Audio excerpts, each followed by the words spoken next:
Good evening, good morning, good afternoon. Welcome to this wonderful and powerful live broadcast where we will be addressing a lot of things, especially the progress of the indigenous people of Biafra.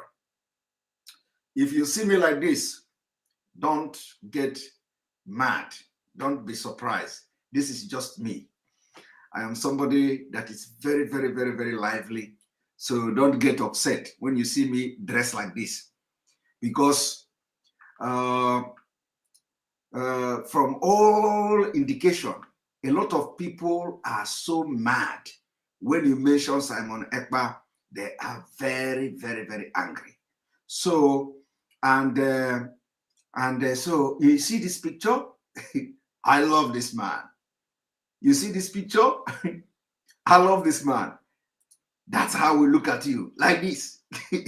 Oh no, he's a double chief. So me, I'm only one. I will be looking with my one eye. Let me show you again. You see this man? So some people say that I'm looking for popularity. Before I go into the exposition today, I want to make some comedy. Some people say that I'm looking for popularity. I know I'm not arguing. So I don't know. I decided to look for popularity this evening, this night. Before I begin this exposition and this teaching, I want to look for popularity. And you know, I want to teach people how to look for popularity. So looking for popularity, I decided to wear this thing I'm wearing now. I decided to wear this one. I want to look for popularity. So, and as it is not enough, I decided to go and borrow our president. Our president. This glass is our president. You see? You see? You didn't see that? Our president glass. I don't know. The one eye is one eye is not anymore. I think he lost it. So I decided to go and borrow this thing from our president, from the house president. And you know, as I'm trying to force myself to force this thing to my face, if it break, I am going to hold those who say I am looking for popularity responsible, because it is because of you I am doing this. It is because of you I am doing this thing now, this popularity stunt I'm trying to pull now. And if it break, I will tell my son that I am trying to make myself popular, because the only way to make yourself popular is to become a comedian. So I want to be comedian this evening, very big one, and then so that people will share my video everywhere, so that I will become more popular. So here we go. This glass belongs to my boy. But do you know why I like the glass? I like this eye. I don't know whether this is sunshade. I don't know how my boy is wearing this kind of thing. You know, I don't know whether this is sunshade or this is or this or this is you know, what is it called again? Is it sunshade? So, and you know one thing I like this thing is that they have this one eye. You see. So the eye is open. The eye is open. Don't laugh me. Don't laugh me, because I know from here now you'll be sharing the video everywhere. So don't laugh me. Don't laugh me. Somebody say pirate. Okay. Because I do not understand what the name Simon Ekpa has done to people that I have not sabotaged this struggle. And I will not talk more than this. So each time some people hear Simon Ekpa in anywhere, both in their forum, both in WhatsApp, both everywhere, their stomach begin to run. You know, they begin to get running stomach. So I have come to give them more running stomach this evening, because I don't know whether if I become popular, the stomach is running. But one thing I have to tell you is this. I am in this struggle. Nobody called me. Nobody invited me. Nobody approached me to convince me. I am man enough. I know what is good for our people and what is not good for our people. And above all, MAZI Nnamdi Kanu, of which I am very proud to be one of his disciples, has sacrificed a lot to convince me that he was serious and genuine in fighting for Biafra. And that's why I say, as I am joining this struggle for Biafra, if you do not know what to do, I will bring what you can do, what I have. If I don't have it, I will go and borrow it from somewhere and present for the struggle to move forward. That is why I'm here. I'm not here to take position from anybody. I'm not here to drag anything from anybody. I'm not interested. What I'm interested in is that this teaching I am doing to people, I am doing to Biafra people, is it is it working? Is it actually working? It is not. Some people say I am brainwashing people. Like some people from the other side, they say Simon Ekpa is brainwashing. There is nothing like brainwashing here. What I am presenting to you, what I'm presenting to you, figures. It is nothing like propaganda. It's not like lie. It's not like brainwashing here. I am only trying to tell you that joining forces with MAZI Nnamdi Kanu to tell you that if you do not rise up to divide Nigeria and destroy Nigeria, Nigeria will destroy you. That's all. Well, that's what we are doing. If we do not rise up to destroy Nigeria, Nigeria will do what? Destroy you. So it is our responsibility to do everything to destroy Nigeria before Nigeria will destroy us and destroy our generation, unborn generation or generation to come. So if you are part of those who, whenever you see Simon Ekpa video, whenever you see Simon Ekpa video on your group or on your WhatsApp forum, you begin to get running stomach. My brother, my sister, don't get running stomach. I am not removing food from your table. I don't know whether I am adding or I am not adding, but at least I am not removing. I'm not removing food from your table. If it comes to removing food from your table, complain to me. Tell me, Simon Ekpa, you have started removing food from my table so that I will withdraw the part that remove food from your table, especially if you are with us. So, but if you are not with us, and I begin my activities begin to remove food from your table, my brother, I will intensify it. If you are not with us and this thing I'm doing begin to remove food from your table, I will times it by 5. I will times it by 5. If I notice that as I times it by 5, you are eating one time a day, I will times it by 10 so that you will not eat at all. Because you cannot be my enemy of freedom and you expect me to do something that will make you eat. Never. I will not do it. So I will make sure that I take the food away from your table. So, but if you are with us, just touch me and tell me, Simon Ekpa, this one you are doing is taking food away from my table. I will stop. I will reason with you and I will stop. So, again, I don't know how many of you know this Pope. How many of you? What is he called? Is it Benedict? they call him Benedict. You see. So when you see me doing this, or when you see me doing this, my brother, it is, you see, this life is too short. This life is too short. Don't take it serious. Make you not take life too serious. Okay? Life is too short. If you live 100 years in this life, you think you have lived, enough? No. 100 years is very, very, very, very short. Okay, John Paul. Somebody says John Paul. Okay, thank you. So, if you live 100 years, you see, I am getting popular. You see, everybody is liking my glass. I know it. I know it. You see it? You see? Everybody is liking my glass. I am getting popular. That is exactly what I want to do this evening. I want to get popular before we start. So have you shared the video?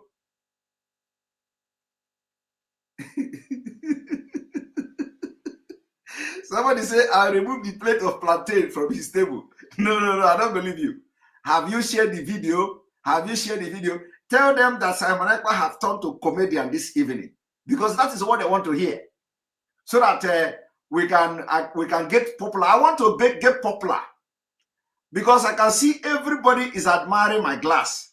Everybody is liking my glass. Everybody is liking my glass. Thank you very much, Kathy, for the super chat.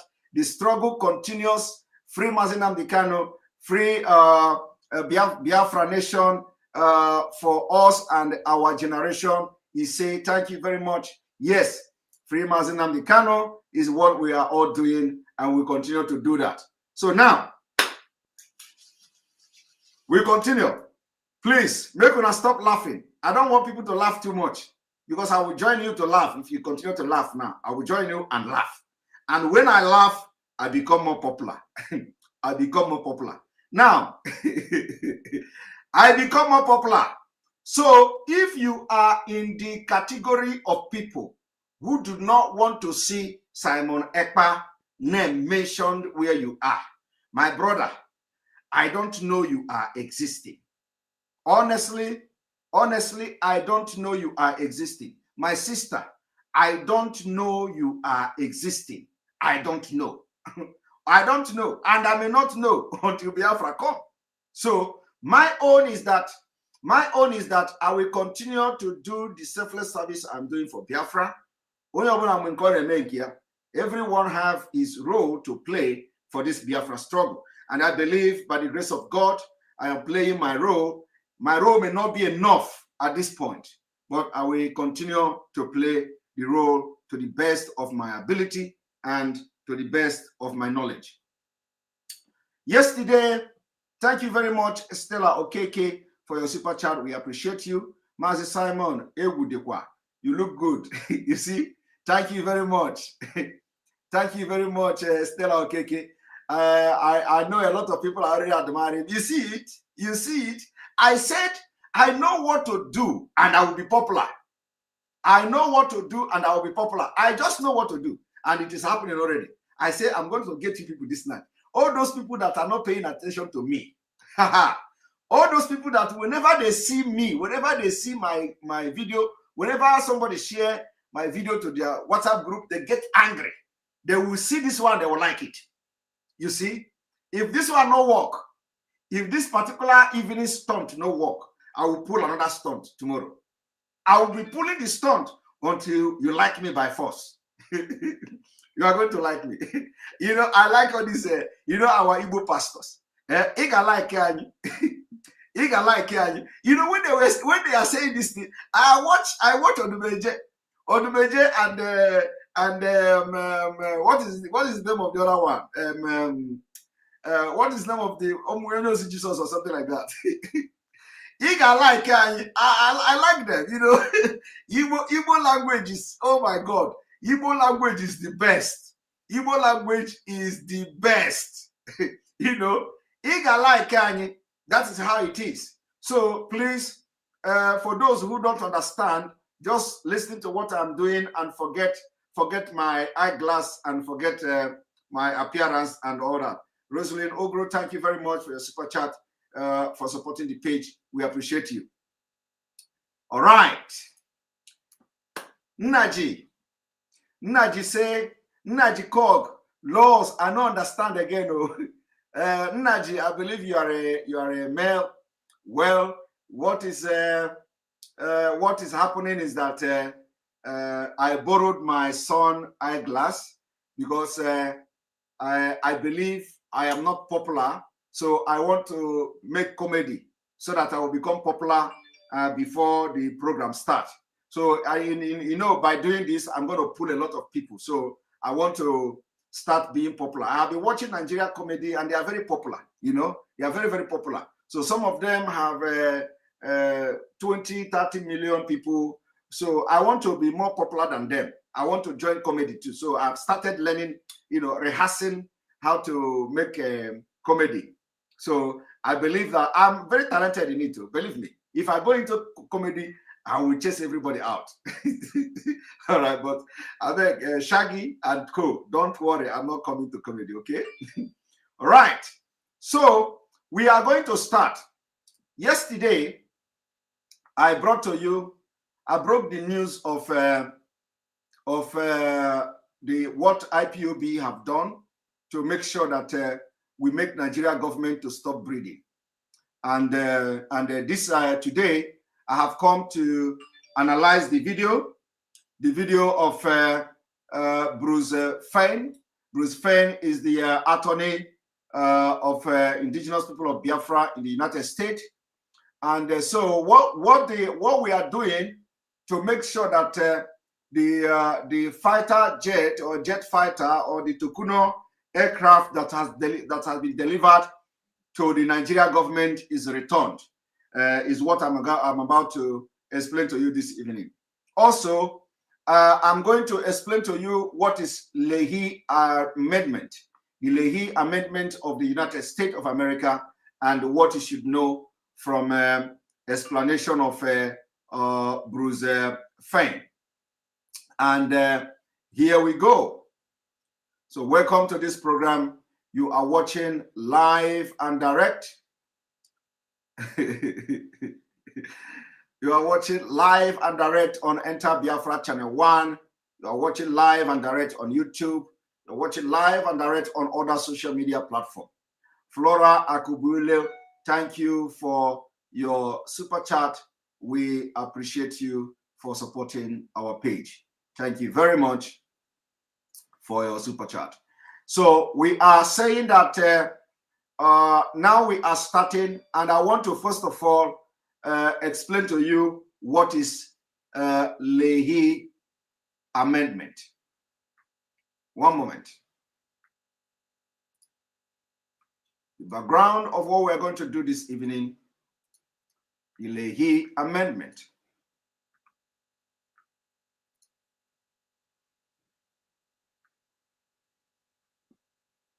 Leahy Amendment. For those of you who may not understand what the Leahy Amendment is, the information is publicly available, and this is of course, this is not like but we can go with this. The Leahy Law or Leahy Amendment are U.S. human rights laws that prohibit the United States Department of State and Department of Defense from providing military assistance to foreign security force units that violate human rights with impunity. I don't know, I don't need to explain to you or try to convince you whether Nigeria actually violates human rights with impunity or not. Of course, you are the one to, I don't need to convince you on that. Now, it is named after its principal sponsor, Senator Patrick Leahy. You see? So having now explained to you in a very brief what is the Leahy Amendment or what Leahy Amendment mean, you can now understand when we begin this particular you will now understand when we begin this particular exposition this evening. So now let me take you all the way to Canada. All the way to Canada and Germany, I think. One moment. I want you to pay attention very much, pay attention very well, and you will understand. The person you are about to watch now is the Council to the Indigenous People of Biafra in the United States. Or one of the council.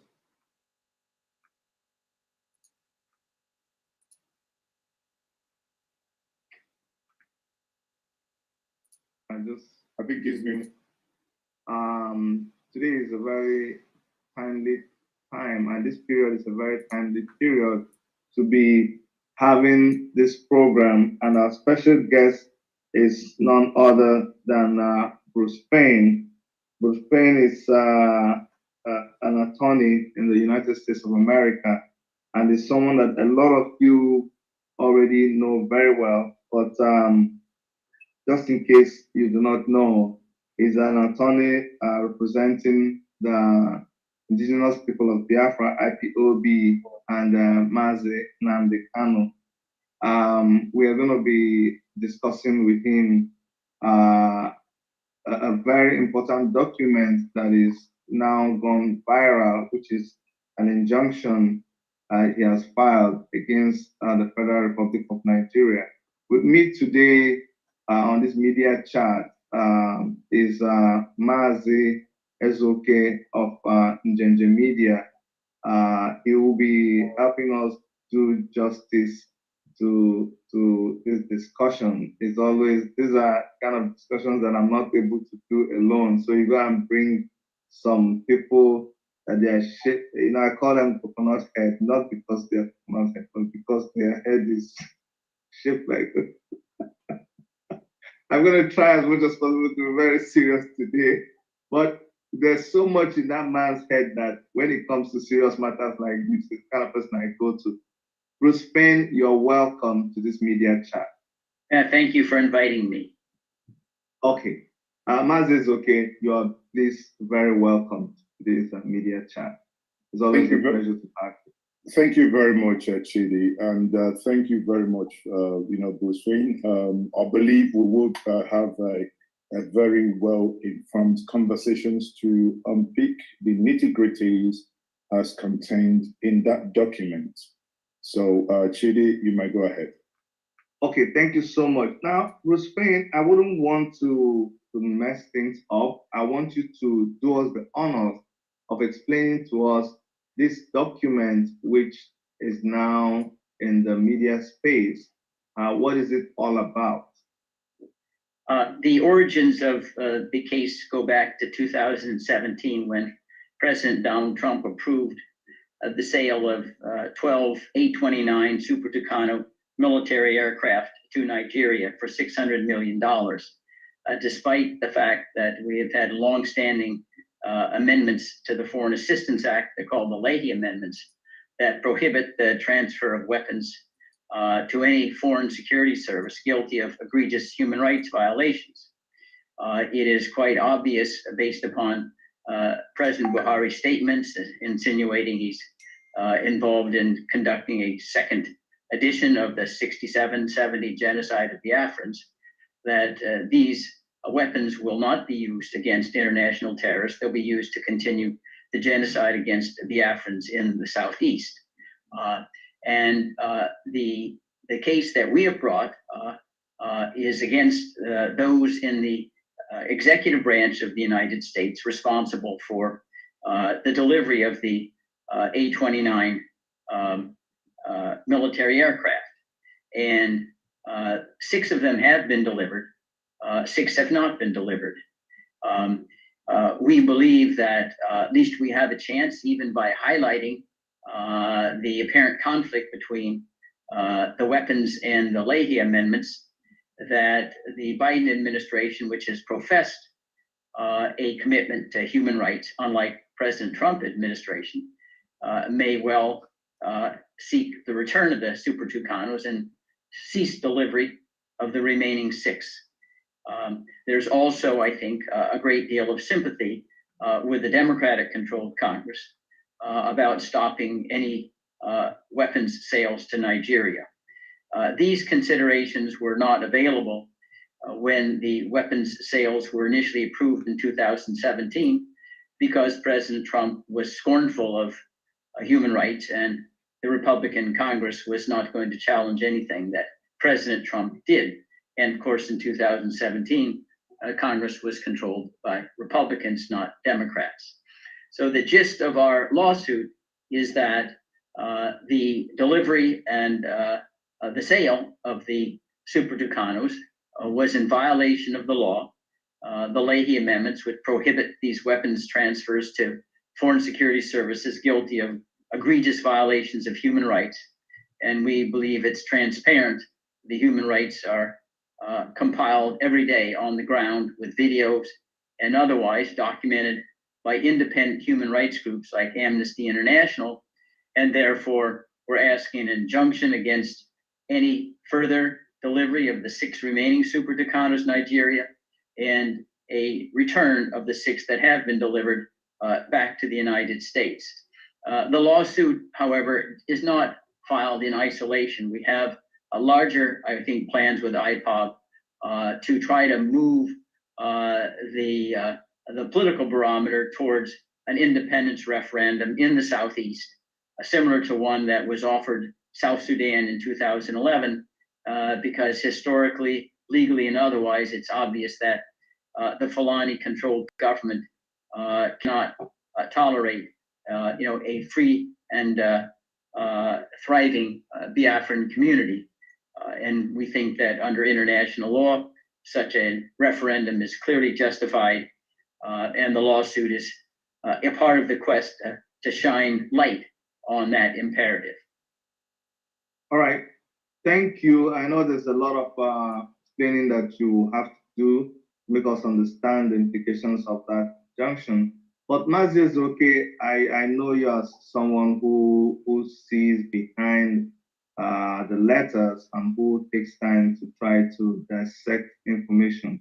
From your point of view, what do you think about this document and this injunction coming at a time like this, in based on what is going on in Nigeria? Well, I think the document in part is... Sorry, Bruce. I was actually directing the question to MAZI is okay, and in answering the question, I'm sure he would have something to direct at you. So MAZI is okay. Go ahead. Okay, thank you very much, Chidi. I think reviewing the document, looking at the document under review, and I can see that the issue in contention now are two things. I mean, this is as Bruce has said at the beginning, a case against the Secretary of State, Tony Blinken, and Secretary of Defense, Lloyd Austin. And it's centered on the A-29 Super Tucano jet that's been sold to Nigeria under President Donald Trump. But again, before I go any further, I'll even push my question back to Bruce here. I must note that going through this document and seeing that 6 jet has already been delivered, and just opposing the support IPOB, quote unquote, gave the former president of America, then my question to Bruce will be, we know about the Senator Leahy, law or act as amended. We obviously know the content that for nations or countries that use these military hardwares acquired from foreign countries to oppress their people, that they should not be sold to them. Now, could you tell us at the point where these discussions happened under President Donald Trump and these equipments, agreement was reached, was it that IPOB at that point did not reach you as their legal counsel in order to obviously advise to say at that point it's better for this deal not to go into negotiations at all? Isn't it better, wouldn't it have been better to at that point stop the sale as opposed to going to court to recall 6 already delivered and stopping the delivery of 6 about to be delivered? I wouldn't quarrel with your observation. I don't want to fault find IPOB. They have many, many things to address. When you're the subject of genocide, your concentration can be divided. I simply was not contacted at that time. A lawyer doesn't create his clients come to lawyers. So that's just a description of what in fact transpired. But I'm not inclined to fault find others. I don't know what the circumstances were. But ideally, yeah, a lawsuit would have been filed within days after the sale was approved. It's obviously more difficult to undo something than to prevent it from happening in the first instance. But I think serendipitously. Now, I will now jump in here. This is where I want to come in. First of all, this is not just, I respect Bruce Fein. Bruce Fein have to respond very civil, you know, but this was a very uncalled for question. You know, I don't understand the question from the this our brother there. When this deal of Super Tucano aircraft was reached, we have not witnessed air bombardment in Biafra land. That is number one. So IPOB don't have any reason to contact anybody to stop a purchase of Super Tucano. So I don't know where the question is coming from. The reason why we are talking about Super Tucano now is because we have seen where Hope Uzodinma ordered military to come and bombard Biafra land. So in 2017, the deal was reached in 2017. In 2017, our leader was still there. Our leader was still there in the hand of Nigeria government. That was when the deal was reached. So nobody, I don't understand why this guy is asking this kind of question. That the IPOB supported Trump heavily, trying to look for fault. I don't want to go into deep because it will not be good, you know. But the question here, or the issue here, addressing that particular question, first of all, that question holds no water. It's a very stupid and useless question. Because when Trump was in power in 2017, when this deal was reached, at the end of the day, Trump also found out that Nigeria violated human rights. So Trump, actually, the Trump administration delayed the delivery of this aircraft. They say it was going to be in 2021. Trump administration delayed the delivery of this Super Tucano aircraft. It was when Joe Biden came in and they start to facilitate the delivery. You understand? So Trump reached agreement with them, yes. And at the end of the day, it was the same Trump administration that delayed and even threatened the Nigerian government that they will not go ahead with the delivery of the Super Tucano. And at that time, IPOB has not been attacked. At that time, Biafra land has never ever been bombarded after the war. You see, Biafra has never witnessed air bombardment since after the war until now in 2021. So why would this guy go to ask this kind of question, trying to throw the lawyer off balance? You know, why IPOB did not contact you? IPOB supported Trump and as Trump went and have this deal with Nigeria. And this is not really good. I don't like this. I don't like this. I don't like this kind of thing. And this guy should caution himself for that. I don't like this kind of thing. Because the question here is a very stupid and very, very senseless question. And I hope I have made this case very clear. I have explained it very clear because Bruce Fein did not expect this kind of question to come. Because the question shouldn't have come in the first place. In 2017, the deal was reached. IPOB nobody bombed IPOB. Nobody came to Biafra land to bomb, to do bombardment. So it is now that Nigerian government decided to bring aircraft to bomb Biafra that we decided to say, oh, if we allow them to bring more aircraft, they are going to be using it. They are going to be using it to bombard us. So how come this person is asking this kind of question? That IPOB supported Trump. So Trump was the one who sold this aircraft to them and trying to paint the whole thing as if people don't have brain here. This is very, very, very, very bad. Very, very bad. But I think I have explained it. And if you come across anybody, in fact, let him go and do a rejoinder of that question. Because this is anti-Biafra question. Anti-Biafra question and anti-IPOB question. Not just anti-IPOB question, it's anti-Biafra question. Because he want to make us look like fools that we supported Trump. But meanwhile, Trump sold the aircraft to Nigeria. That is the corny question there. He want to make you look like a fool that he supported Trump. And that Trump he supported now is the one now that went to and brought and sold the aircraft to Nigeria government. And he knows, and if he don't know the truth, or he don't know, I have addressed his question. I am addressing his question now. The answer to the question is that, first of all, the aircraft was ordered in 2017, like this man said. During that time, we don't have any problem with Nigeria that will bring an aircraft to Biafra land. So why would we oppose it? Why should we oppose it? We did not oppose the aircraft because we did not see this 2021 coming.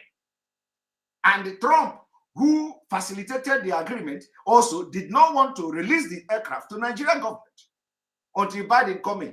So now that we have seen that they use this aircraft against our people, at least other one, not this particular Tokuno. So we are now assuming that if delivered to them, they are going to use it against Biafrans, because the evidence of them using aircraft to bombard Biafra land is there. That is the answer to that question. Now let us move forward.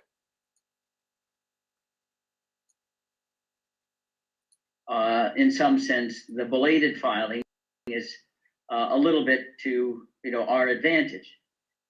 First of all, it's open and notorious that President Trump was very, very hostile to human rights, and he wouldn't care whether or not the weapons were utilized to commit genocide.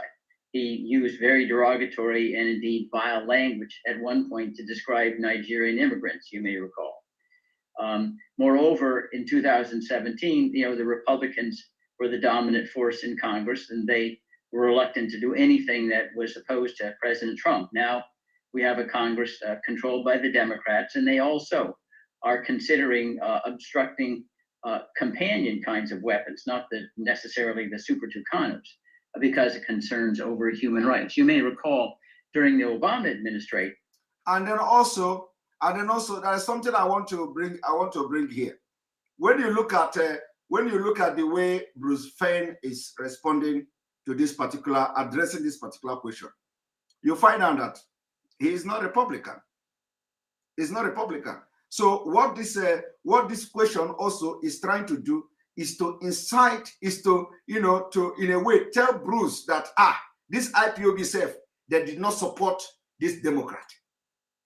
Because for Bruce Fein to have been making references to how Trump addressed Nigeria in those days, the derogatory word he used to address Nigeria like shithole country, Bruce Fein is making reference to that. Bruce Fein is also making reference to the fact that Trump doesn't care about human rights. You see? So the question here is not actually for anything. It was to see how he will now tell this Bruce Fein that their client self did not support his person, which is Biden. Because from the explanation of Bruce, you understand that he is Democrat.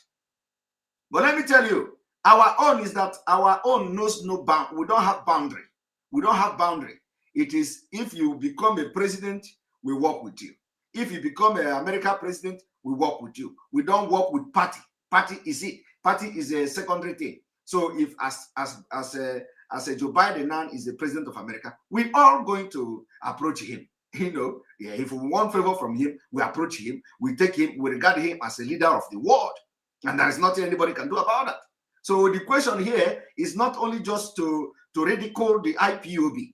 It's not just the question is to ridicule IPOB. That IPOB heavily supported Trump. I did not expect this kind of question from this guy. It is really annoying, very, very annoying. And that to the extent that Bruce have to now go into detail to start explaining how Trump used to address Nigeria, calling Nigeria derogatory name and all that. And he even went further to say that Trump did not care about human rights. But it was the Trump administration that listed Nigeria, that blacklisted Nigeria for human rights abuse. It is the same Trump administration that recognized the persecution against Christians. It is the same Trump administration that initiated the persecution against a Christian in Nigeria and other parts of the world. So why would this man now try to incite somebody to say that Trump, to begin to explain Trump in a different? That is not to say that Trump is good completely. But Trump did something Trump recognized the fact that Nigerians are being murdered, Christians are being killed in Nigeria. I'm disappointed.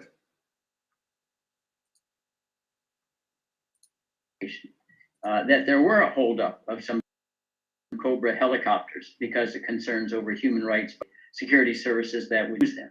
So politically, the timing is probably more to our advantage, but legally in a court of law that doesn't look at the politics, yeah, it's more difficult to undo the transfer than to have it not occur in the first instance. But I want to repeat, I'm not here to fault find IPOB. You see, Okay. I am not here to fault find IPOB, because that is what this our brother was looking for. And you know, he was looking for how Bruce Fein will find fault in IPOB for supporting Donald Trump. He want to remind him that IPOB supported Donald Trump heavily. And Donald Trump went ahead to sell this thing to Nigeria as if the deal was yesterday. But like Bruce Fein, you know, stated that he is not here to find fault. So anybody that is bringing in JJ Media to anything we are doing should think twice and make sure that he follow, his question should be in line with the interest of IPOB and Biafrans. You can, of course, if you want to, anybody that is bringing him to anything we are doing, especially on this kind of matter, must make sure that he do not ask irrelevant questions, especially questions that will go against us. It is not done. You are either with us or against us.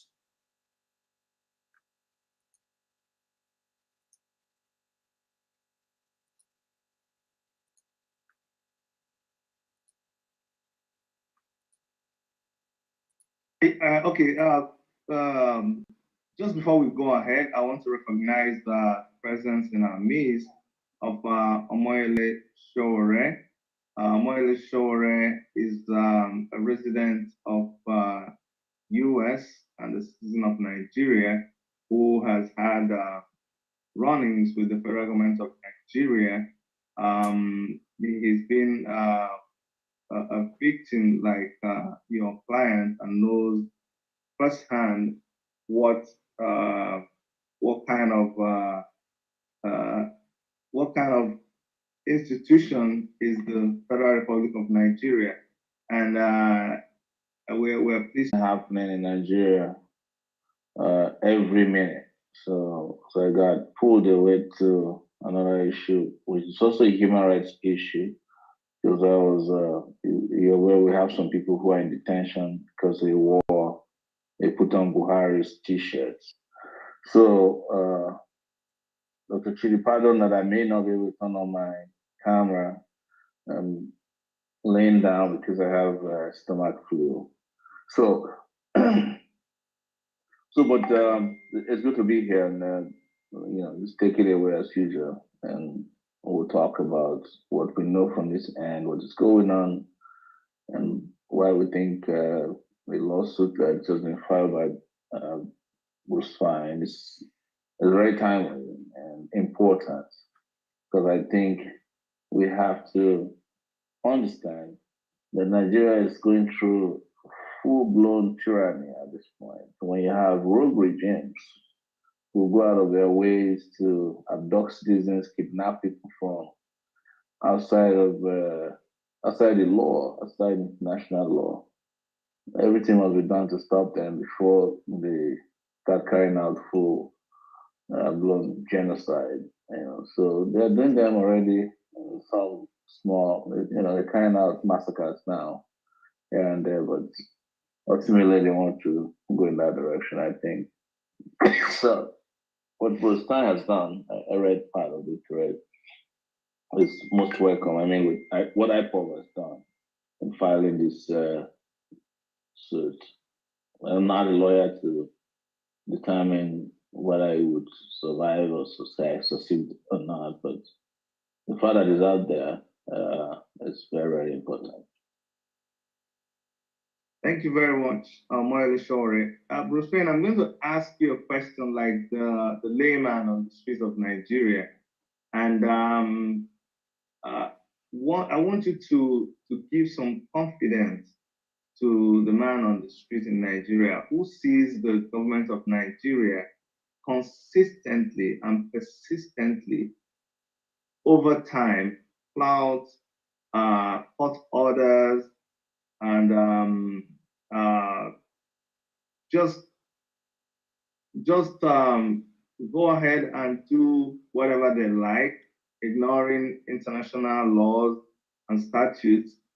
What confidence do they have that the American government is able to carry out, assuming this case succeeds, that the American government is able to compel the Nigerian government to abide by whatever the laws in America ask it to do?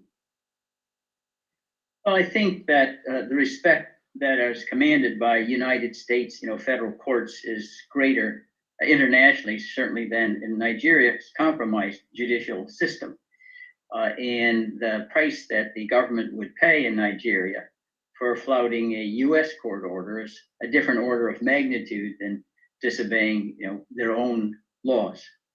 I would add as well that Nigeria has to recognize that the United Nations Security Council, under Chapter 7 of the UN Charter, could conclude that the flouting of law and the genocide in the Southeast is so horrendous that it creates a danger to international peace and security. Those are the magic words that authorize the Security Council to use military force to intervene to rectify the situation. And I've suggested that it could be that the Security Council, when presented with proper evidence, could mandate a referendum for sovereignty for Biafra because of the threat to international peace and security that is created by President Buhari's current campaign of genocide and flouting every law that would arrest his ability to rule by decree and implement, the Fulani Sharia standards that already are present in 12 of Nigeria's states. Are you all listening to that? Are you all listening to that? What Bruce Fein is trying to tell you or is telling you is that by the time this is presented to the UN General Assembly or Security Council with the evidences, there is, of course, it will result to the UN intervention, just like in South Sudan, and that will prompt the referendum for Biafra. So we are turning every stone. This, what is explaining to you here is just for you to understand what is going to happen, what the IPOB is doing, and of course, this is just one part. So, and like I said, we'll be bringing update to you because what we have not done in the past is to bring you update. So this update now we have decided to be bringing to you the update. Now let us continue.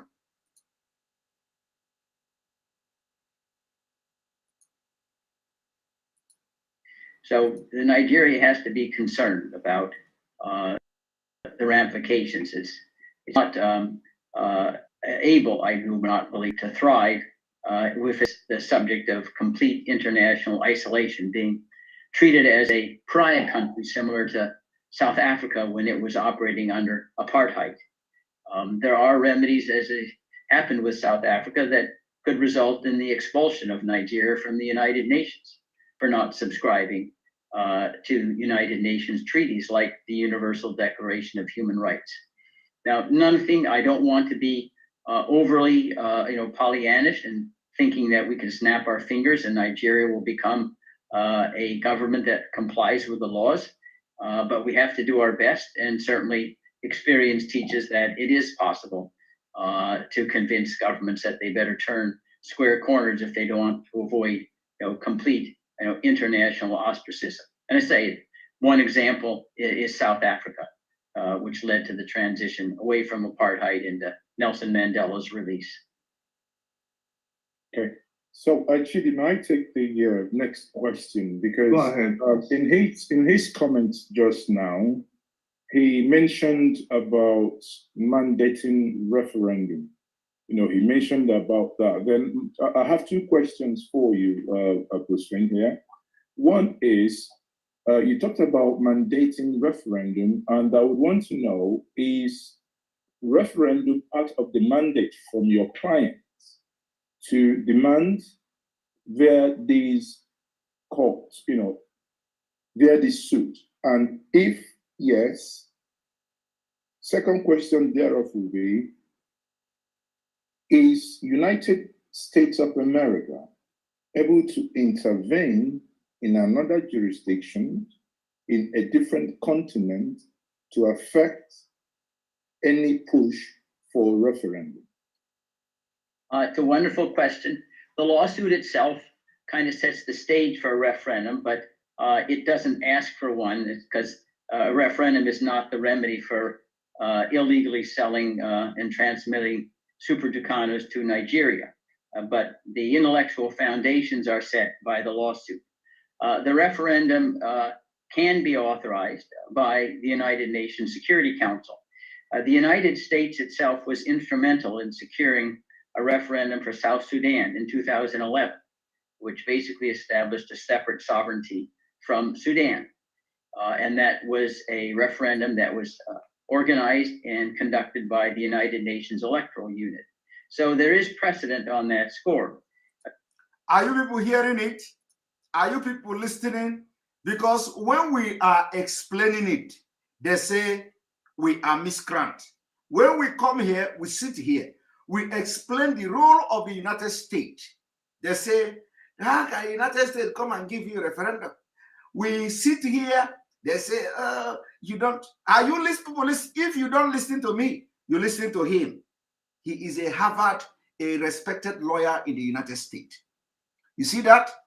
He have just told you that a precedent has been set. America involvement in mandating or involvement in influencing the United Nations Security Council to conduct referendum in South Sudan. And that is a precedent that already been set. He went further to explain that this lawsuit now is not directly asking for referendum, but it is going to be an instrument for demanding a referendum. Are you people? Intellectual instrument too. Are you people hearing it? Now let us continue. The United States would not be acting unilaterally, but under, say, the United Nations Charter, and Nigeria is a member of that charter, Chapter 7 would authorize a referendum of the type that I've described. And it has happened in the past. And also think about this, you know, it's not at all an anomaly. Even in countries that don't necessarily suffer from the same kind of strife and upheaval that we're witnessing in Nigeria, Britain offered Scotland an opportunity to vote independence. Canada offered Quebec an opportunity to vote for independence. So this is the customary way in which the groups that seem to be disfranchised or alienated from an existing sovereignty are able to choose, you know, a different course. When Nigeria became independent in 1960, it never followed the decolonization principle of the United Nations General Assembly, which to give the peoples involved in decolonization a right of self-determination. Are you people hearing it? Are you people hearing it? When Nigeria got independence in 1960, it did not follow the process of the decolonization. Are you people hearing that? But when we talk, you say, hey, bring your roadmap. When we talk, when IPOB, MAZI, bring your roadmap. When MAZI, bring your roadmap. What is your roadmap? We told you we don't have roadmap. You say, what is your map? What is your map of Biafra? We told you we don't have map. Our map is the map of Biafra in 1960. When you say, where is your map? We told you, where is the map of Nigeria in 1914? Are you listening? Even if you like, after this headway, go and continue to wallow in poverty and ignorance. you will wake up one day in Biafra land.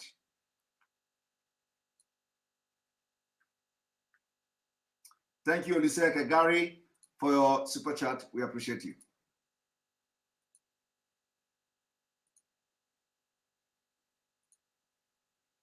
Who are the peoples involved? Well, it's clearly going back to 1913 with the British amalgamation. You had separate peoples who had been forced under one umbrella.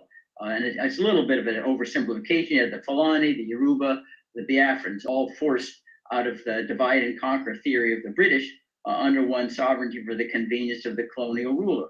But they never, ever were given a chance in 1960 to say, do I really want to continue under this British forced umbrella, as opposed to deciding to go their separate way in a peaceful transition. And that is exactly what we're trying to remedy now, where it's been shown beyond any kind of doubt that the Fulani's livelihood is plunder, killing, and maiming Biafrans. It's unfortunate, but we can't blind our eyes to what all the world and all experience teach. And that's the kind of historical evidence that justifies a referendum for separate sovereignty. It would be best for all involved if this could happen. Thank you. Thank you so much. Omoyele Sowore, would you want to comment on this flouting of court orders by the Nigerian government? And you have an experience with this. It happened to you a couple of times. Could you just give us an insight into how the Nigerian government has perpetrated this a lot of times? You just told us that you came from, you've been monitoring the situations at the court where I'm sure there was a court order and it was flouted before. And just give us a little bit of insight before we continue. So, well, you know, the Nigerian state is a paradise for men and women in office, either elected, selected, or appointed, who engage in impunity. But the Buhari regime is been single-handedly probably been the worst in recent times.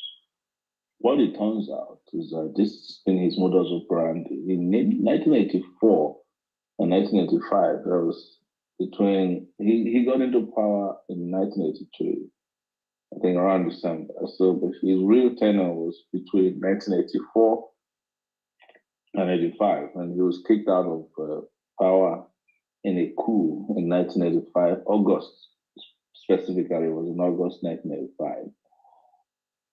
And then he was using the Nigerian Security Organization, known as the NXO, to carry out the same things, and enforce disappearances, illegal arrests, and disregard for lawful orders of courts. And that's exactly what they're doing today. They did it to me. I was granted bail twice. I was released, and on one occasion they came to court and abducted. We have several of these cases of just disregard for lawful court orders. Sadly, also the judges are not strong enough to stand by their orders because they're afraid. And I think also importantly, most of them are engaged in corruption, so their hands are not clean. So they use all these things on the ground to put pressure on them. So with regards to whether they will respect a judgment obtained in the US, I guarantee you they will. If it's something that would affect the fortune of, say, buying weapons from the US, they really need weapons from the US. And if it's a decision by a US district court against it, they'll have no option than to respect it. And the US district court, if it takes a position on the Nigerian state and to rogue elements within the state, it could extend sanctions against them. So they know all these things, and that's the reason why I think this is in the right direction. I'm more on the side of direct action regarding these criminals. I think we should come out en masse and put boots on the ground and end this culture and era of impunity. But I also think we cannot rely on just one method and one strategy, and one idea how to go about it. So it's important in that regard that we just understand the kind of people we're dealing with. I would imagine that you guys are already aware that even when the judge gave an order last week that Nnamdi Kanu should be allowed access to his counsels twice a week, immediately they started flouting the order. They didn't allow them to see him last week. I've not checked with them to see if they were able to see him today. But that's the way it is in Nigeria right now. With regards to the discussion around referendum, I think if things escalate over here, the United Nations will be forced to tell us, or will be forced to declare a position on what they think will solve the problem. Because the last thing the world needs right now is an armed conflict in Nigeria that will completely overwhelm the entire African continent, particularly the West African region. And that might help push the UN in the direction of intervening in a way that say, hey, wait a minute, we understand the issues, and since you don't have leaders that can solve the problem, permit people to decide whether they want to be part of this your country or not. The question is, can you also trust these foreign powers to organize a free and fair referendum in Nigeria? That's the question that we have to answer or discuss, in another symposium in the future. Thank you. Okay. Thank you, man. Go on. Thank you very much. Chidi, again, permit me here. Thank you very much, Solre, for that insight. And if I come back to, I want to stay with these documents that I think is a 12-page document that's under review, that I've gone through and I've read. And I'm just thinking, Bruce here, again, thank you for the insight given so far. May I ask you this question, which is, you are aware the role played by the current American president, Joe Biden, regarding the condemnation and working against British interests as it concerned the South African apartheid regime. Now, coincidentally, in this time as it concerns Nigeria, you've made a reference, kind of a comparative analysis before to it. My question to you now will be, knowing the antecedents of Joe Biden in the past, do you think that Joe Biden might play the same role he played then as a senator, but now sitting as a president, to see that that manner of structure that existed in South Africa that appears to be somewhat in some, in some quarters, as some people may argue, do you think he might play a role in, in seeing that is stopped? Well, certainly it would be consistent with President Biden's overall philosophy towards human rights. Remember, in South Africa, we had what was called the South Africa Comprehensive Anti-Apartheid Act of 1986. And as part of the strategy to dismantle apartheid, the United States imposed very, very strict sanctions on South Africa that very much crippled its economy. And for a variety of reasons, ultimately it succeeded. And I do think that President Biden, when confronted with the horrors in Nigeria, could well sponsor similar kind of legislation that would target Nigeria until and unless it had either held referendums or certainly rewritten its constitution to provide Biafrans with the kind of autonomy necessary to protect themselves. At present, they are virtually politically helpless to prevent the kind of genocide and daily humiliations, assault, and injuries that are inflicted by the Fulani-controlled government. And it's especially, I think, favorable on that score that it is very clear, I believe, that Nigeria now has become a haven for international terrorism, bleeding through Boko Haram and otherwise into countries like Cameroon, Mali, Niger, which is, of course, a very high priority of not only this administration, but others as well. So it's certainly a possibility, and I should be concerned to President Buhari. The United States, with President Biden, is not indifferent to human rights. We've got a different commander-in-chief than President Trump, who could have cared less about human rights. Indeed, even when we had our Washington Post journalist Jamal Khashoggi assassinated by the Saudi Arabian crown prince, said, well, we make money selling weapons, so that's not going to stop. But that's not the regime we have with President Biden.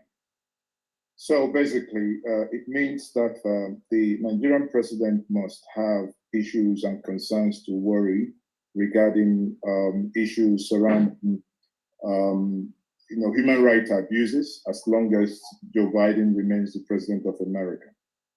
That is correct, and that's reinforced by the fact that we have a Democrat-controlled Congress, and the chairman of the Senate Foreign Relations Committee, Robert Menendez, has clearly indicated human rights is of major concern to him. And that's why, as we're speaking, there are a host of other, what I might companion weapons deals that Congress is now holding up because of concerns over human rights violations in Nigeria.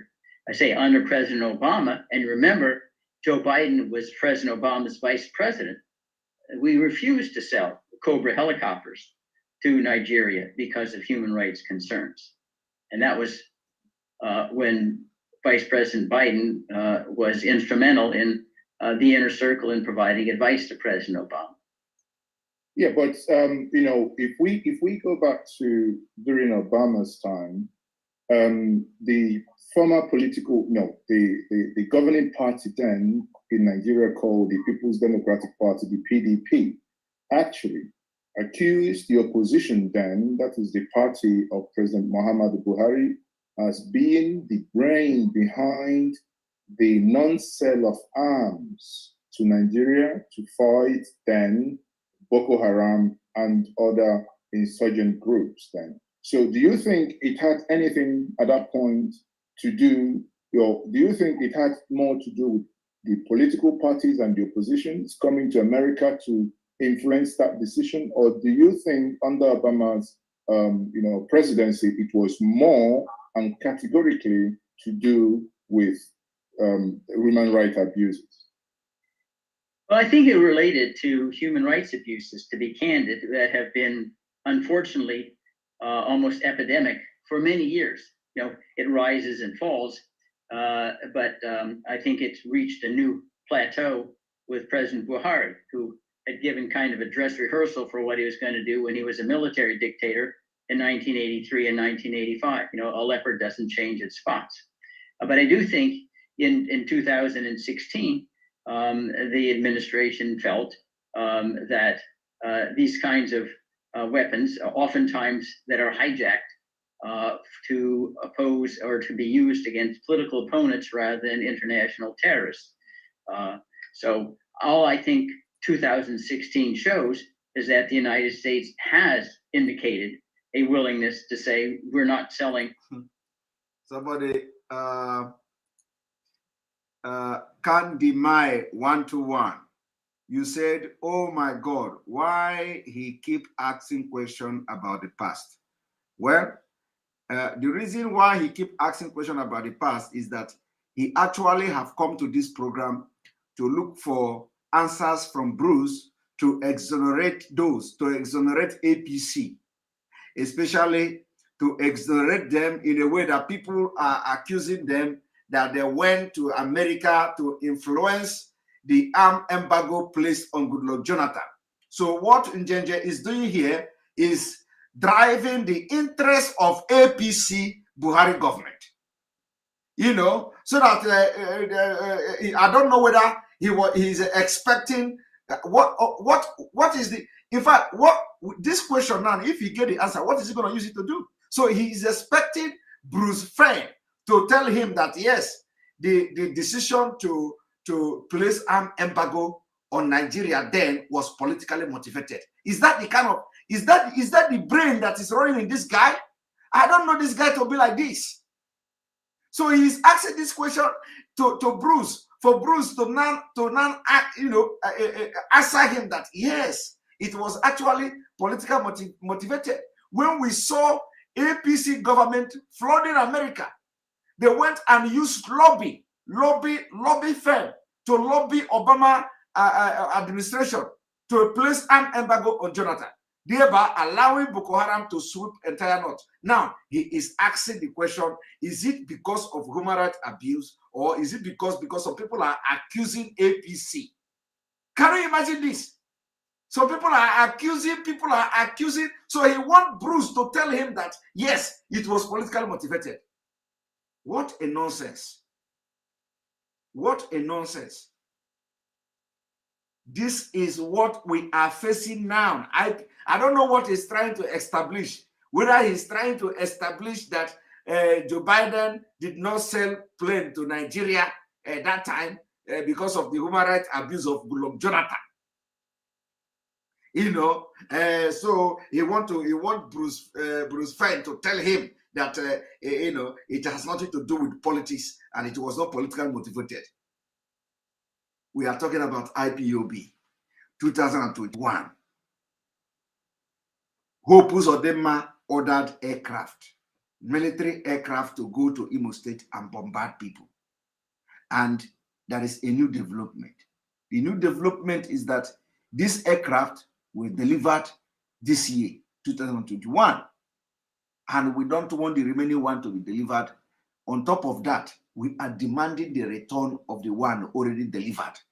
That is the point here. So every question should center at this, on this particular issue that we're discussing, the killing in Biafra land.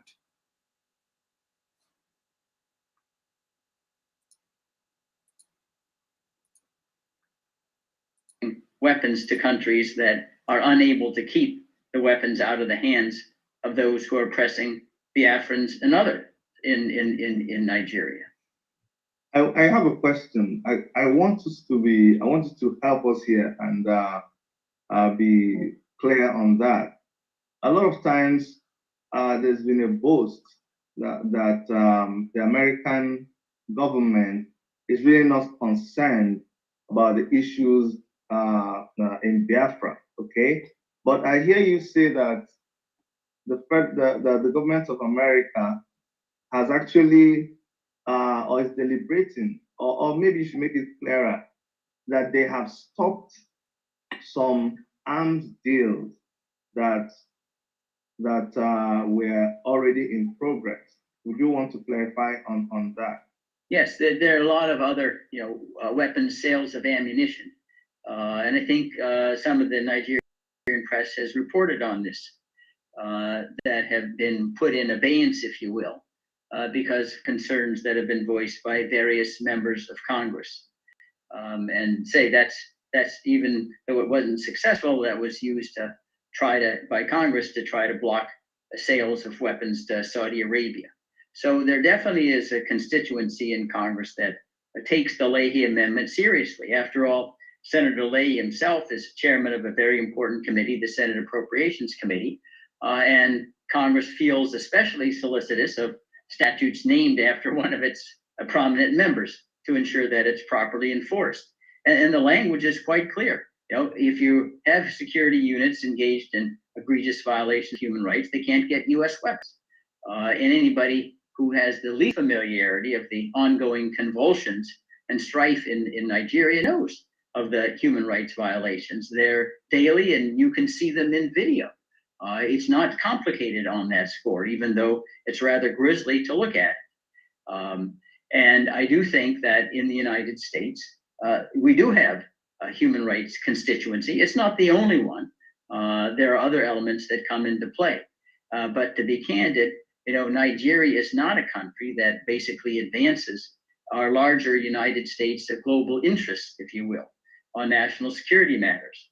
Mr. Buhari, if you want to say it, insofar as the United States has become at least suspect at majority Muslim countries after 9/11. Now he's taken Nigeria into the Organization of Islamic Countries.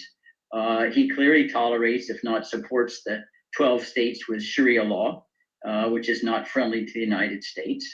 He may well be aligned with Boko Haram, since all these ransom payments and kidnappings and then releases, seem very odd.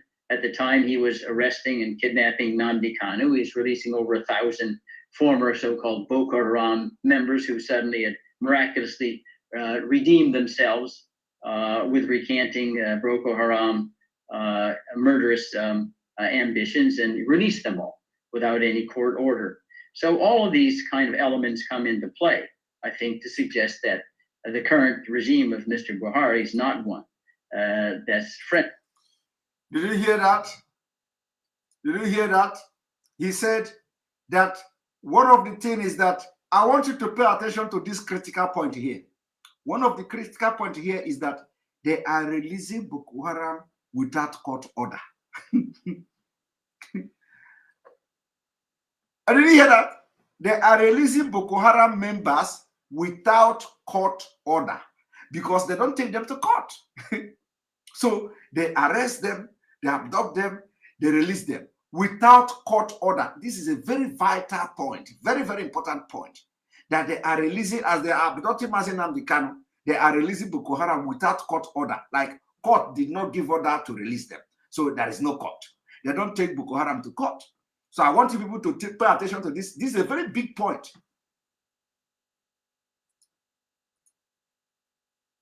Friendly towards the interest of the United States, not only in Africa, but globally as well. You see sorry, Moses, okay.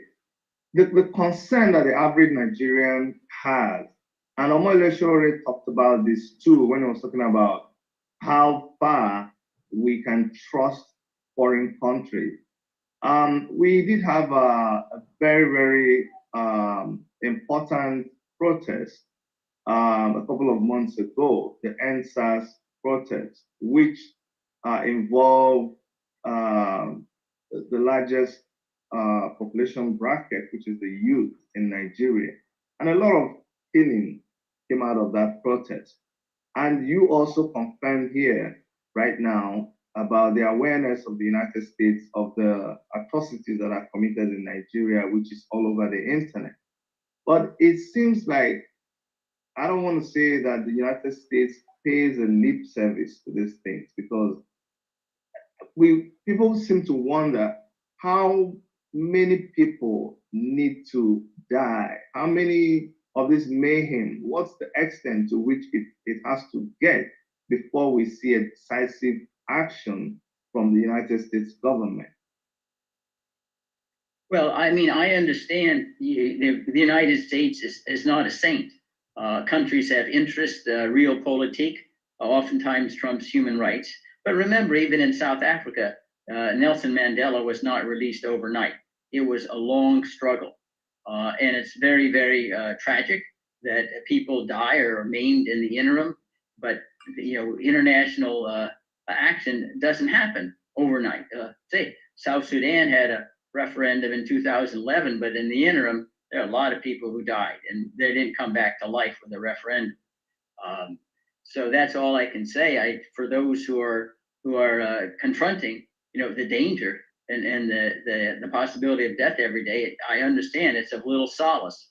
But I'm just describing reality out there. This is not a problem that's unique to Biafrans. We're confronting now other people's around the globe. Uyghurs in China, the Rohingya in Myanmar, the minorities in the Democratic Republic of Congo, many other people, unfortunately, confronting similar kinds of crises as Biafrans. We need to focus as fast as we can to move as quickly as we can. Sometimes it's kind of freakish things that happen and give life to a particular political momentum, a particularly graphic video. You may recall years ago during the Vietnam War, we had this picture of a young naked girl running down the streets of Saigon with napalm burning her hair. And that kind of brought the war to a close far faster than otherwise. Things like that do have an impact, but part of the approach and the reason for the lawsuit is the more that we can get people to understand and focus on this problem, because it's oftentimes buried in the minds of many who know nothing about what's happening in Nigeria, the more likely we'll get the consensus and the ostracism needed to bring this tragedy to an end and finally culminate in an independent Biafran country, so we don't go back another 30 years and we have another reenactment of the genocide, just like we're doing now following the 67-70 war. So would you say that the actions of the people who are in the country and who are experiencing these atrocities, their actions would help to speedy the reaction of other nations to what is going on in the country? Like, I acknowledge the importance of this legal strategy, but would you agree that the actions of the people within the country would help to speeding the effect of the legal action? Yes, there's no doubt that it would. On the other hand, I'm very, very cognizant of the fact that the brutality of the Buhari administration means someone who stands up and makes a protest and calls attention to the atrocities risks being exterminated. We know what the ability and the inclination of the Buhari administration is to retaliate. I mean, Nnamdi Kanu is a perfect example. They go to his home in 2017, try to murder him, take guns and kill many, many of those present at his premises. And his maltreatment today, they may try to kill him through the withholding of medical care that's urgently needed. So it takes brave people, but that's to be commended. I remember perhaps that one of the bravest things I ever saw was Tank Man. Remember during China and Tiananmen Square, man just laid down and said, "The tank, you go ahead and run over me." It wouldn't do it. They knew what would have the international reaction. So yes, to the extent that the Biafrans can stand and make it clear, they are not accepting this because the administration of Buhari wants everyone to be silent. So no one hears, see no evil, do no evil. It just doesn't make any ripple effect. But the fact that you're standing up and protesting despite the risk does focus international attention on it and will accelerate the ability to bring this tragedy and the genocide to a close ASAP. MAZI is okay. Okay, thank you very much, for the answers provided so far. And, sitting down, listening to, obviously, you are not in a position of authority to have taken some certain decisions. But when we talk about America as a country and its government, you mentioned about Obama before, then I'm sitting down here thinking, if American government, with all their arsenals in terms of intelligence gathering and saying these things that is coming from the governments today, then one would then want to question the support did send American government under Barack Obama that did not sell arms to Nigeria at that point, who apparently knew what was also probably was in the offing.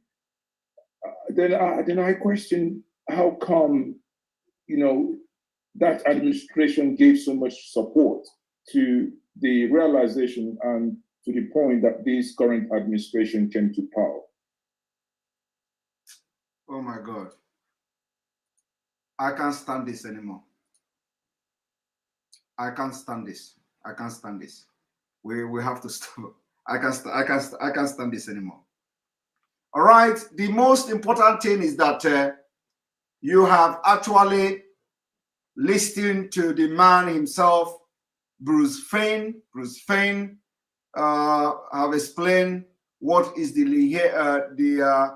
Leahy amendment and what it is going to do to Nigeria and the way forward. So thank you for watching. We have spent about 1.5 hours, and so I'm going to open a few minutes for conversation. But please, I don't want you to come here and start talking about JJ Media. No. If you talk JJ Media, I will press button and you are out. So do not come here and start talking JJ Media, please. Let us focus on what we are discussing, and that's it. All right. I hope you remember what I say. Nobody should come here and talk about JJ Media. That's not why we are here. We are here to discuss something very important. All right. So from what you have just heard, focus on this particular motion for injunction to stop the delivery of Super Tucano, and then also demanding that they return it. And then at the same time, remember, what he said about referendum and the UN and the United States involvement and what the United States can do, the power of the United States in Biafra referendum and all that. You are hearing from somebody who is highly placed, a lawyer in the United States. All right. And for IPOB, indigenous people of Biafra, join the conversation.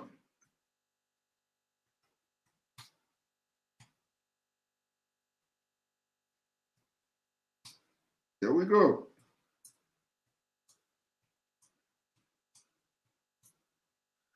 Link has been posted and you can join the conversation. You can ask me about my glass. Today we are gossiping. We are gossiping. You can ask me about my glass. All right. Welcome to the program, Prince Chooks Tagbo. Can you hear me? Can you hear me? Good evening, Mr. Simon. I can hear you live and direct.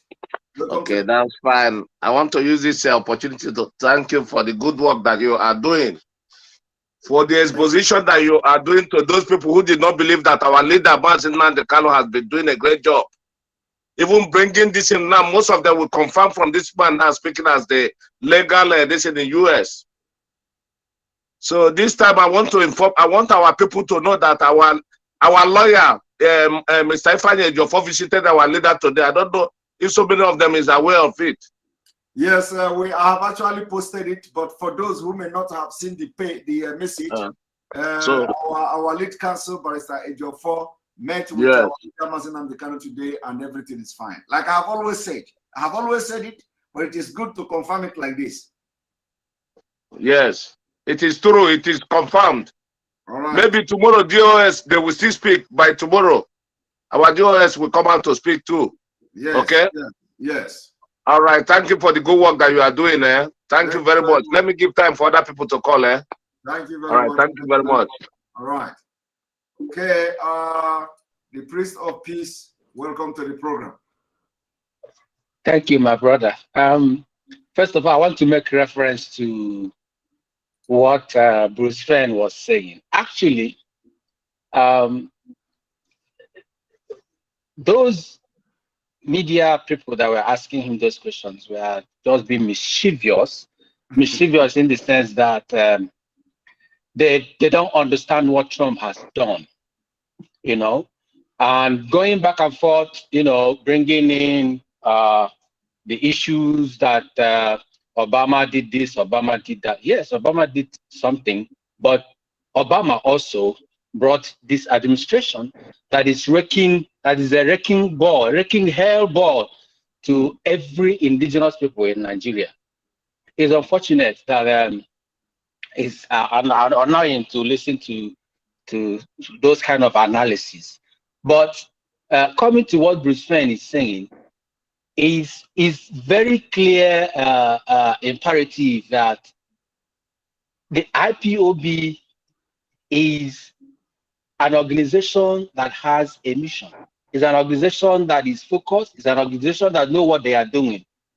They are not asking for war, but rather they are asking for a referendum and going through the process that they are, using through Bruce Fein and other law firms is the best thing to do. It has happened before, and happening now is not going to be a different thing. So, but I want to encourage everybody to keep praying, because I mean, that is what is going to happen. We will achieve our aim to determine our economic being, our political whatever, to make sure that yes, we have to chart a course. Because when you look at those people doing this analysis, they don't really believe in Biafra. I want to tell you. I know that he didn't want anybody to talk about the media. Yes, it is annoying to listen to him. Very, very annoying. But I should have advised that you should have allowed that interview to run through, so that people will also understand, the mindset and the process and everything Bruce Fein is doing in, bringing IPOB's ideas and effort to bear. Thank you very much. Thank you very much for being part of the program.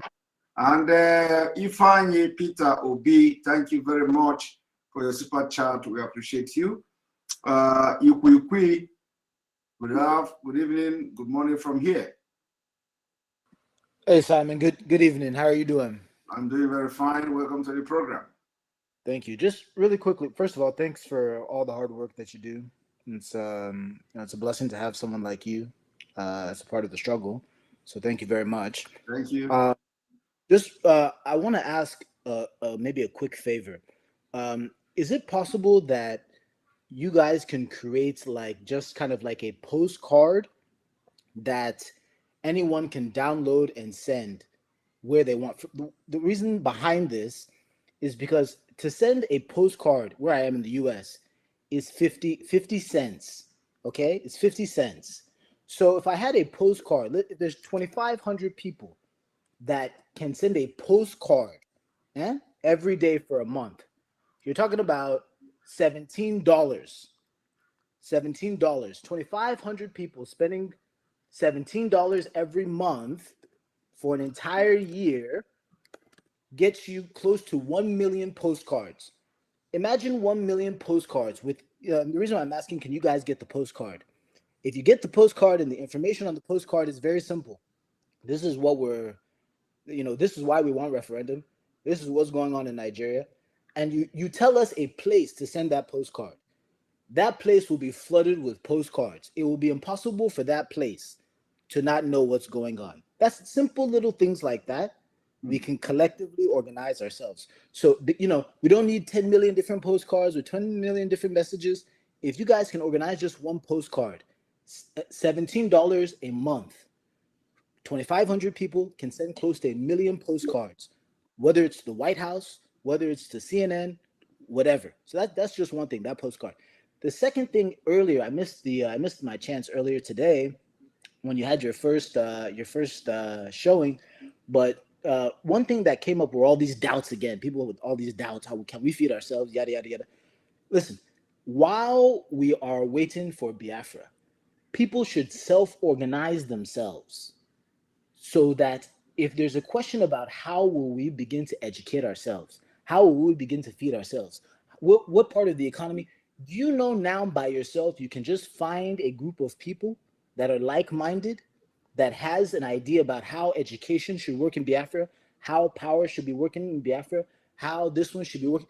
Organize yourselves. Me myself personally, I'm in economics. So we have an economic club, and we talk about everything related to economics in Biafra. So when Biafra comes, it's not that we'll be screaming and shouting that we don't know what we're doing next. We'll simply present all of our ideas. So you guys that are really good in education, get together, dream up how education might be in Biafra, so that when that time comes, you just give it to everyone, and nobody will say that you didn't think it, because you're definitely thinking about it. right? We have every possible brain. Why don't we begin to self-organize ourselves now, so when the time comes, we're ready to go? I have many other things I want to say, but with time, thank you for letting me speak. Simon, God bless you. Thank you very You guys much. have a day. Thank you Take very care. much. Thank you very much. I appreciate. Thank you very much for your contribution. That was a very brilliant one. Where is Obi Okeke? Welcome to the program.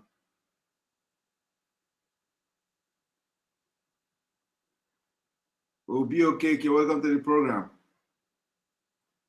Obi Okeke, you are not talking. I can't hear your voice. Can you hear me?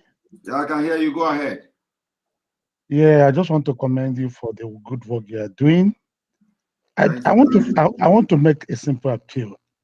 People have so many to think. Like I said, I won't take seconds from you. Go Please, ahead. next time, do not bring this kind of video of change media. Just analyze it and come and tell us, please. That's the only thing I want to do, because such talks removes anointing. I was here and I was listening. Trust me, you messed my day with this video. Please, I'm begging you. Next time, edit it and come and tell us. All God right. bless. Bye-bye. Thank you very much. Thank you very much. All right. Say remove. Say remove anointing. My anointing will deliver the anointing that you will remove. Don't worry. All right. Judo Carfor, good afternoon, good evening. Welcome to the program.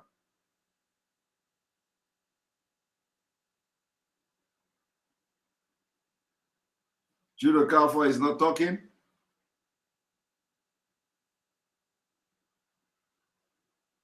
Judo Carfor is not talking. All right. I'm going to take you out. Uche, can you repeat where you are watching it from? I'm hearing my voice. Hello, can you hear me? Yeah, I can hear you. Can you use the gadget where you're watching it from? Okay. Is it okay now? Yes. No, okay. I'm still hearing myself. I'm only watching from from computer, that's all. Okay, how come I'm hearing my voice there?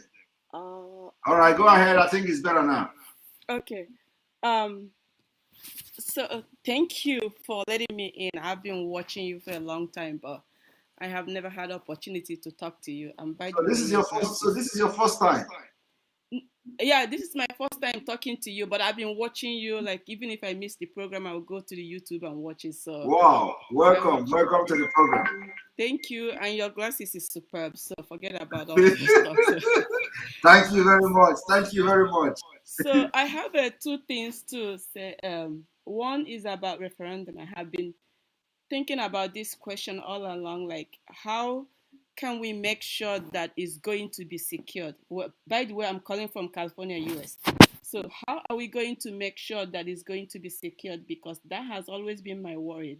I know all Biafrans want to secede from Nigeria, but if we bring foreign countries to monitor the vote, how are we going to make sure that they're going to deliver what is being voted? That's one thing. Secondly, is about people that live in US. I guess this is my own opinion. For people that are Biafrans, IPOB, I think that they should, because if you go to the internet, you will see the number, whoever is representing your state or your district. So both those senators and House of Representatives, their numbers are there. I am thinking that they should start calling them, because for me personally, the Speaker of the House is from California. So I live in California. Ever since our leader was abducted, I call her every morning because they have their own voicemail where you can leave message. So I call her every morning, explain myself, what is going on with our leader. So I'm thinking that people should start doing that.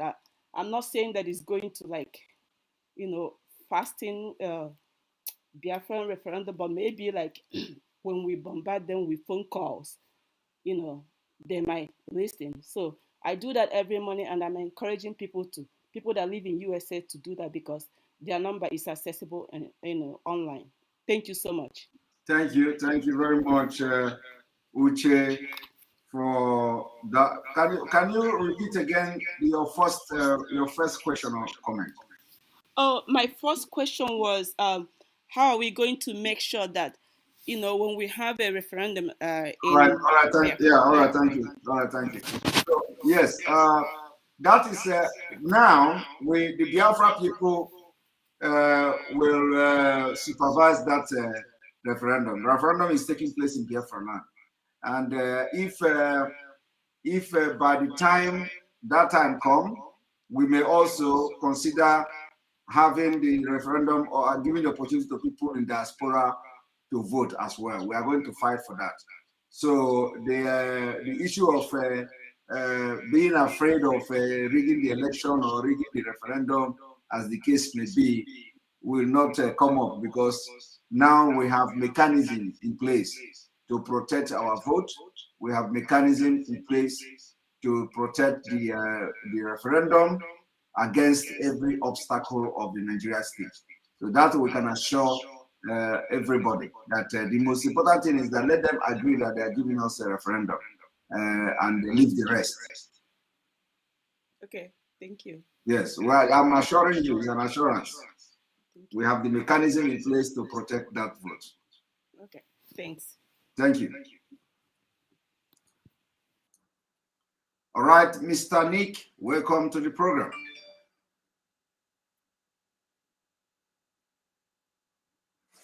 Welcome to the program.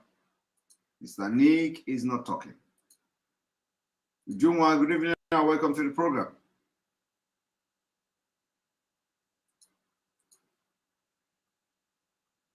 Ujunwa, welcome to the program.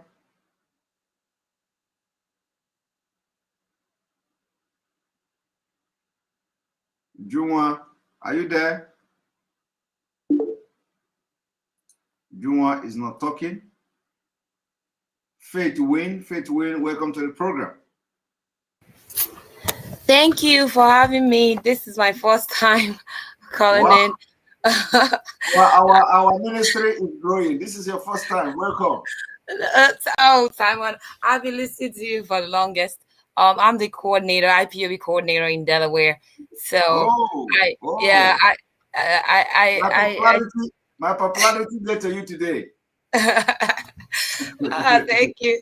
So I'm very excited. Thank you very much. This is incredible. You're doing really awesome.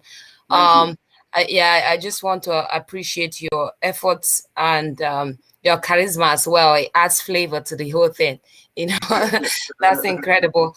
So with regards to what the videos that you played earlier, I just want to encourage our people. Really, that's where I want to focus on tonight, just to encourage our people that no matter what happens in this struggle, they should always keep faith and stay focused. That's a lot of distraction, but all of that with time will kind of just wither out, because light and darkness cannot miss. Once a place is dark and you add light to it, darkness disappears. And if you're a Biafran, a true Biafran, which all of us are, we cannot afford to give up when things come up, because things will come up. So as long as you're positive, you're a positive thinker, as long as you're progressive, always align yourself with people who are progressive. Always align yourself with people who are forward thinkers, because that would really get us to where we need to be. So I want to also encourage our people, please. I'm not trying to attack in the media. I've been monitoring the guy for a long time, and I'm not trying to butcher him or anything. He's a Biafran. Unfortunately, his name does not really reflect him. So I have so many instances that I can give. If you happen to go back to July and watch the post where he talked about a Biafra as a dream, he used it to compare something about Spanish. Read that article very quickly. Also read the article where he posted "A lion dies alone." That was closer to the time when our leader was kidnapped. So these are little signs out there that we should not take for granted. When you follow these people, Don't be shallow following them. Watch them very closely. It's unfortunate. I keep saying that the enemy that will kill you is the one that is close to you. You know, there are people that are screaming Biafra. They are not, you know, for Biafra. And he has now hidden his but you know, ideas. He just doesn't, either he wants a newborn Nigeria or something. He's a Nina person.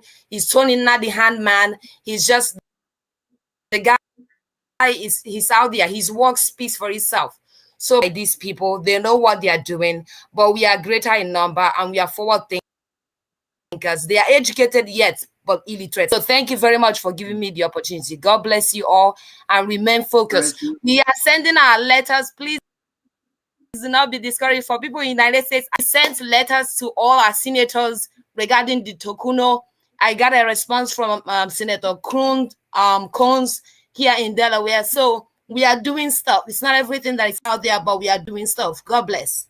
Good. Thank you very much. Thank you very much, Faith Win, for coming to the program. Always remember to watch us and share the video as well. All right. Anthony, good evening and welcome to the program. Good evening, Mr. Simon. How are you? I'm doing very fine. And you? I'm doing okay. I'm behaving myself like yourself. Good. Thank you for wearing your glasses. It makes you look like... Did you share the video? I want to get popular. Of course, I did, and and it's creating more enemies for yourself. But you passed it. Thank you very much. I just want to thank you for, I'll use this word, deconstructing that conversation. You did justice to that conversation, because in the eyes of a common man looking at that conversation, the person probably may not understand the nitty-gritties of those mopeds and you know, who call themselves Biafran. And I appreciate the last caller who mentioned that, you know, he's part of Peter Nadi, but we don't give a damn about who they want to be. So I would just want to thank you. This is a discussion of hope for those who think that what we are doing is not creating ripples in the kingdom of the enemy. This is a call of hope. So anybody who thinks that Biafra dream is a mirage should watch this this commentary and see what is going on behind. So I just want to thank you. The Latin people always use the word sperantes. Sperantes means hope, and then we have sperantes here, and we thank people like you. So the kingdom of God taketh things by violence, and Biafra is about to take it by violence. So you can just be a clown. It doesn't matter. Let's get to our destination. Thank you so much, Simon. Thank you. Thank you very much for very brief and a very good comment from you. And Wabweze OG, welcome to the program. Thank you very much, and good morning to you, MAZI Simon. You are not wearing clothes, so we are going to take you out. Obina, welcome to the program. Can you reduce where you are watching me from, please? Obina is still busy talking. All right. Abuchi Oy, welcome to the program. Hi, Simon. How are you? Can you hear me now? Yes, I can hear you loud and clear. Welcome to the program. Excellent. Great job, Simon. Hey, the mic, reason why I'm calling is because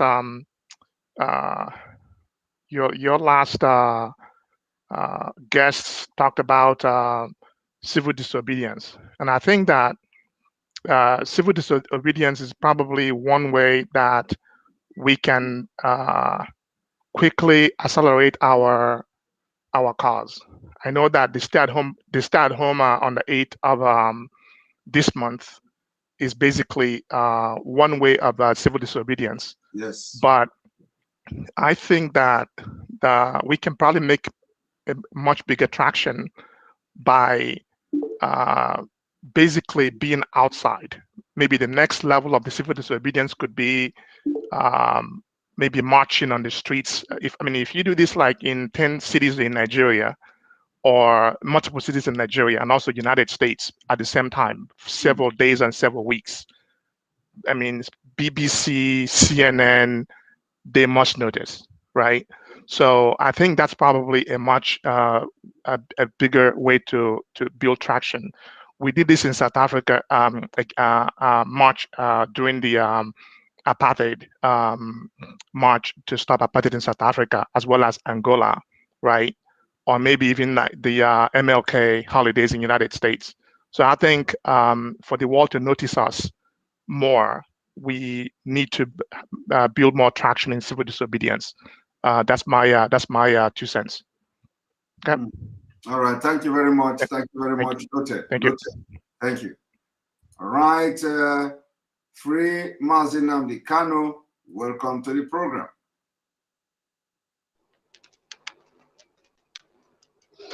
Yeah. Free MAZI Nnamdi Kanu, you are. Good morning from here. From here is where? Here is where? Because you already see your video take just come turn like something else. Are you calling from Nigeria? Hello? Are you calling from Nigeria? Hi, no, wow. This must be a Nigerian network. This is how to know Nigerian network. It must be Nigeria. If you know be Nigeria, then it's a mistake. It's a very big mistake. It is either Nigeria is borrowing the place network to use, because this kind of network can never be any other place than Nigeria. If it is not Nigeria, it means that the country borrowed the network from Nigeria network. Because, all right. I say that this evening is going to be very powerful. On this note, we are going to call it a day because I have to work. Again, I have some work to do before I go to sleep. And for that reason, I have to end this broadcast. And of course, those of you who did not, who were not able to speak today, you are going to speak tomorrow. You are going to speak tomorrow. And tomorrow, we are going to be normal. We have advertised ourselves now. We have advertised and we promoted ourselves. And hopefully by tomorrow, we are going to be very popular. Hopefully by tomorrow, in all social media, we are everywhere. Our picture, I want this picture to fly everywhere. Because if I didn't get popular from you, I will not like it. So I want this. Take screenshot, share it. I want to get popular. That's why I'm wearing this. So by tomorrow, we are looking at getting popular. And thank you very much. Thank you, Ndi Precious, for your super chat. We appreciate you. We appreciate you. You see, life now like this. JJ, we're gonna do JJ. You know, we know the struggle like that. You know, everything is just JJ. Take life very easy so that you are not going to wound yourself. All right. So may God bless Biafra. May God bless Oduduwa Republic. May God bless the Middle Belt. May God bless Arewa if they are going to accept my prayer. May God bless IPOB worldwide. May God bless MAZI Nnamdi Kanu. May God bless on the Igboho. May God bless ESN. May God bless you watching and making sure that this message is shared everywhere. Remember where we are having this live broadcast is on Enter Biafra Channel 1, enterbiafra.com. Make sure you register. Make sure you watch from there because that is our own platform. On this note, good night.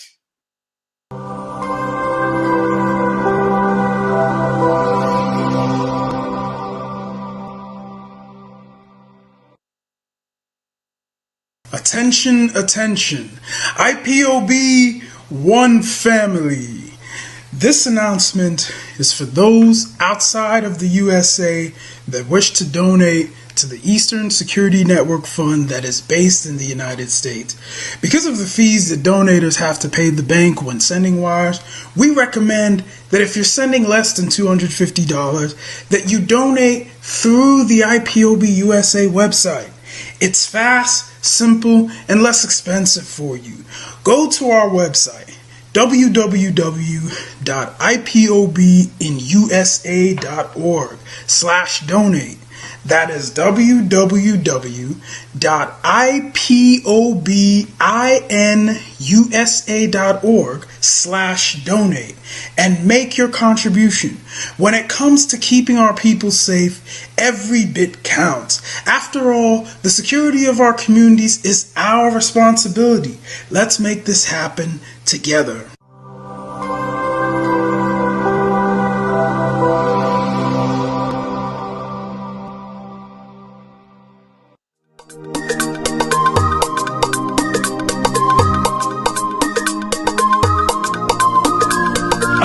Yeah, Mr. Bella once again. Wisdom, feel it, come on. Say Biafra will not last forever. They say happy up in no go stand. What did they know? What do they know? What do they see? What do they see? If you give me a gun, I will shoot them aside. If you give me a gun, give me a gun, I will shoot them aside. If you give me a gun, I will shoot them aside. If you give me a gun, give me a gun, I will shoot them aside. If you give me a gun, I will shoot them aside. No, no, no. Biafra will live forever. Biafra will live forever. Biafra will live forever. Biafra will live forever. Biafra will live forever. Biafra will live forever. Biafra will live forever. Biafra will live forever. Ogerugo manige tetanura. The lovers of Biafra. This is the time we need to come together and fight for what is belong to us. Ogerugo maniga bandizu, what make us a giant of Africa. Adampo chinti na sugo. Mbogeru ni sinanya makweno. Hello Lisa Binigwe, out of his wisdom, giving us somebody like Nnamdi Kanu for this our rescue mission. Biafra will not last forever. They say happy up in no go stand. What did they know? What do they know? What do they see? What do they see? If you give me a gun, I go shoot them aside. If you give me a gun, I go shoot them aside. If you give me a gun, I go shoot them aside. If you give me a gun, I go shoot them aside. If you give me a gun, I go shoot them aside. Oh no, see you jump our hero have the force never stop. MAZI Nnamdi Kanu but no phone will stop. He cannot stop. Biafra will live forever. Believe me now. But independence for Nigeria as a corporate entity is not enough. The peoples of Nigeria must at the same time be guaranteed their freedom. We must ensure that in an independent Nigeria, individual citizens throughout the land enjoy liberty, human dignity, and equality under the law. There must be one Nigeria with one constitution and one law for all. Let us therefore, Mr. Chairman, sir, close our ears to the counsel of despair, which says that we cannot here at this conference agree on a constitution.